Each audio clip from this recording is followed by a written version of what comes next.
Salut, salut, maman pétillante et inspirante. Je voulais te parler de la confiance en soi aujourd'hui. Et du coup, je me suis lancé le défi de faire cette vidéo dans ma cuisine, chose que j'aurais jamais fait depuis voilà, il y a quelques jours. J'aurais jamais fait ça, de te montrer le bazar, les trucs qui dépassent et ma cuisine parfaitement imparfaite. J'aurais jamais osé faire ça. Mais je me suis dit que vu le challenge que j'ai de poster des vidéos pendant 28 jours, des vidéos ou des contenus, mais surtout des vidéos, eh bien, c'était aussi pour encore baisser mon niveau de perfectionnisme. Donc voilà, ça c'est un bon challenge, ça c'est fait. Et pour parler de confiance en soi, c'est pas mal. Et je voulais te partager aujourd'hui, je t'ai préparé une petite liste de 10 astuces qui pourront t'aider à développer ta confiance en toi.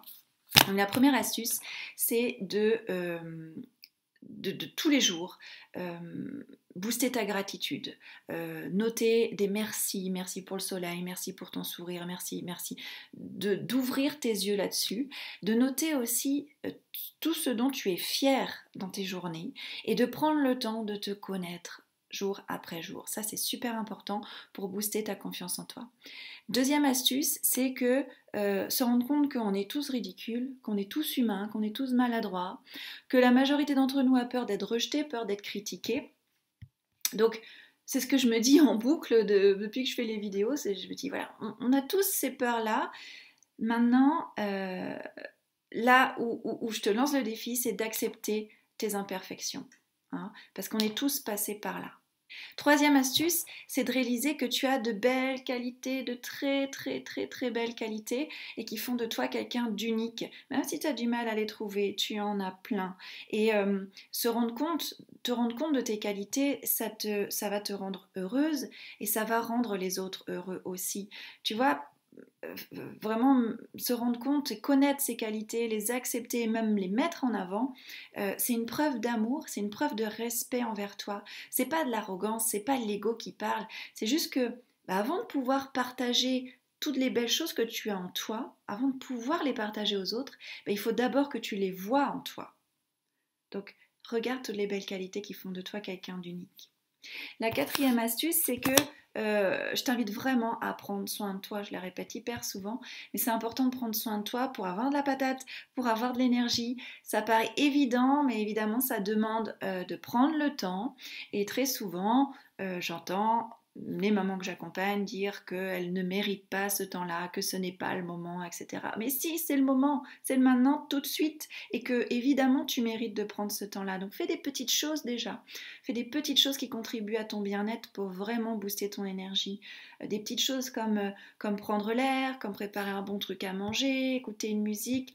C'est important de prendre des pauses.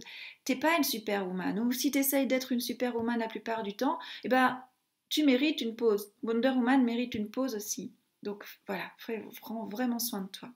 Cinquième astuce, c'est fais en sorte d'être entouré de personnes bienveillantes et lumineuses. Très important. Des personnes qui te font te sentir bien.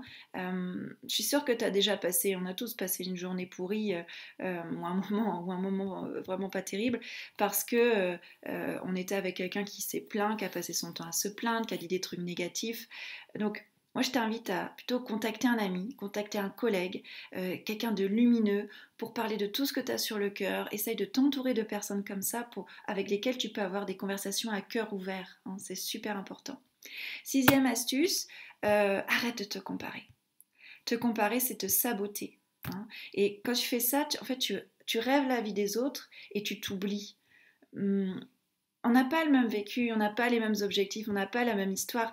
Quand tu vois chez les autres que elle est parfaite, elle réussit ci, elle réussit ça, et puis en plus elle travaille, et puis en plus ses enfants sont habillés, tout ça, t'as pas tous les éléments pour savoir ce qu'elle traverse en fait. Tu vois que le truc de façade, ou ce qu'elle veut bien te montrer, ou ce qu'elle veut bien te dire. Donc te compare pas. Vraiment, pour développer ta confiance en soi, il faut que tu sois toi-même en fait. Par contre, tu peux t'inspirer de personnes inspirantes, tu vois, qui a des qualités que tu admires, qui a eu des leçons dans sa vie, des épreuves dans sa vie qu'il a su relever, etc. Et ça, c'est s'inspirer de personnes. Ça, ok, ça va te booster, ça va t'élever. Mais par contre, te comparer, ça fait que te rabaisser. Donc, stop tout de suite. Septième astuce, c'est teste, échoue et recommence tout le temps, tout le temps, tout le temps. Hein, et apprends à savoir surmonter les obstacles, à recommencer encore et encore parce que tu vas en sortir grandi. Donc moi je t'invite à essayer des petites choses comme ça. Essaye un nouveau sport, va dans une nouvelle rue, change de trajet en rentrant chez toi, porte une nouvelle barrette un peu funky, j'en sais rien. Mais essaye de sortir un peu de ta zone de confort parce que la seule chose qui te retient en fait c'est la peur. Donc dépasse cette peur-là et ça va développer ta confiance en toi. Huitième astuce, t'offrir des compliments, te parler avec amour et bienveillance. Tu le fais jamais assez, tu ne le fais pas assez du tout.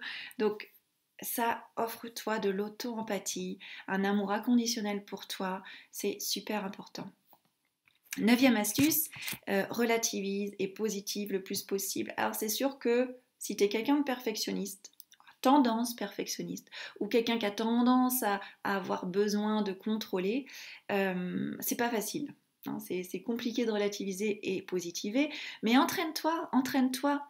Quand ça commence à remuer, tu commences à t'inquiéter ou à voir les choses un peu de manière négative, pose-toi la question, mais qu'est-ce qui pourrait m'arriver de pire en fait, hein, et relativise l'impact que ça a de faire ou ne pas faire ça tout de suite, maintenant tout de suite et de telle façon. Voilà, relativise de cette manière-là. Qu'est-ce qui pourrait m'arriver de pire en fait, hein, et puis là, ça peut s'apaiser. Dixième astuce pour développer ta confiance en toi, pose une intention le matin quand tu te lèves. Pose des objectifs précis, ça va t'aider, ça va te donner un cap. Et surtout, dans ce cap, sur ton chemin, écoute ton cœur. Hein, vraiment, ça c'est très bon pour la confiance en toi aussi. Voilà les 10 astuces. Alors je te dis à bientôt. Ciao ciao.